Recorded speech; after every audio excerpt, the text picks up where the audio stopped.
मौजज़ा है कि आप जिंदा हैं, आप हयात रहे, आप उतने ज़ख्मी भी नहीं हुए, मगर साथ ही एक बहुत बड़ा हादसा है जो आपने देखा। मैं बड़ा शुक्रगुजार हूं कि आपने हमारे लिए वक्त निकाला है। अब आप खैर आफियत से हैं, आप बिल्कुल ठीक हैं? जी अल्हम्दुलिल्लाह बेहतर है। बस हाथों और पाँवों पे वो जला है जो है, टांगों पे और हाथों पे जलने का है। बस अब हमारे नाजरीन के सामने रखिएगा, क्योंकि जाहिर है अब जो PIA है उनकी तरफ से एक बात कही जा रही है कि टेक्निकली ऐसी कोई खामी नहीं थी, मगर तहकीकात के बाद पता चलेगा।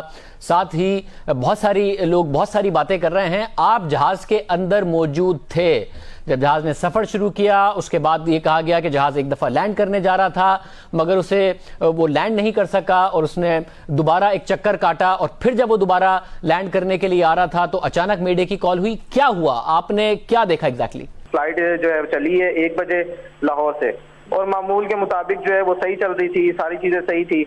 अनाउंसमेंट हुई है, पायलट ने अनाउंसमेंट की है कि जी हम कराची एयरपोर्ट पे लैंड करने लगे हैं। उसने जब लैंड स्टार्ट किया और उस जैसी जहाज को उसने नीचे किया तो 1-2 स्टेप जो है वो झटके लगे हैं नीचे की तरफ। उसको थोड़ा सा रनवे पे चला है तो पायलट ने बड़ी होशियारी के साथ उसको दोबारा जो है वो ऊपर उड़ा दिया है। ऊपर उड़ाने के बाद लोगों ने कलमे वगैरह पढ़ने शुरू कर दिए, सूरतें वगैरह पढ़ने शुरू कर दी, दुआएं करना शुरू कर दी।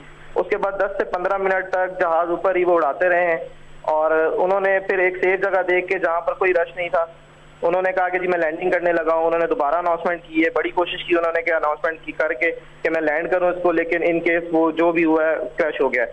क्रैश होने के बाद जब हिट हुआ है, हिट होने के बाद पता लगा है, मैंने जब अपना देखा है हर तरफ आग ही आग लगी हुई थी, चीखों पुकार थी, बच्चों की, बड़ों की, बुजुर्गों की।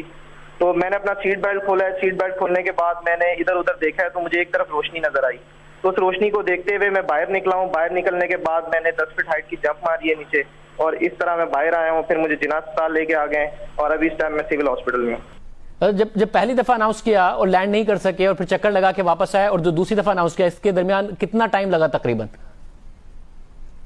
10 से 15 मिनट का फर्क था। 10 से 15 मिनट का फर्क था पहली दफा जब लैंडिंग करने लगे, और दूसरी दफा जब उन्होंने दोबारा कहा कि मैं लैंडिंग करने लगा हूं। तो जब दूसरी दफा वो करने लगे और उन्होंने कहा कि हम दोबारा लैंड करने लगे, जब दूसरी दफा उन्होंने कहा तो उसकी कितनी देर बाद क्रैश कर गए? सर जब उन्होंने कहा तो उससे 2 से 3 मिनट बाद क्रैश कर गया था। तो आप सब यही समझ रहे थे कि असल में आप लोग लैंड करने जा रहे हैं, आपको बिल्कुल आखिर तक नहीं लगा कि हम तो असल में क्रैश करने जा रहे हैं? नहीं सर, नहीं पता लगा। वो जितना तरीके से वो जा रहा था, जहाँ सारी चीजें हो रही थी, तो यही था कि ये लैंड करेंगे। जुबैर, जो आप सूरत हाल बता रहे हैं वो इस वक्त जो फुटेज हमारे सामने स्क्रीन पर चल रही है उसमें भी नजर आ रहा है। अब आप खुद कह रहे हैं कि आप आखिर तक ये समझते रहे कि हम तो असल में लैंड कर रहे हैं, आपको नहीं लगा कि हम क्रैश कर रहे हैं, और उस फुटेज से भी लगता है कि जहाज ग्लाइड करता हुआ जा रहा है और रनवे के बहुत ज्यादा करीब है। जहाज में ऐसी टर्बुलेंस भी कोई खास नजर नहीं आ रही, और आप भी कह रहे हैं कि कोई ऐसे झटके नहीं लग रहे थे।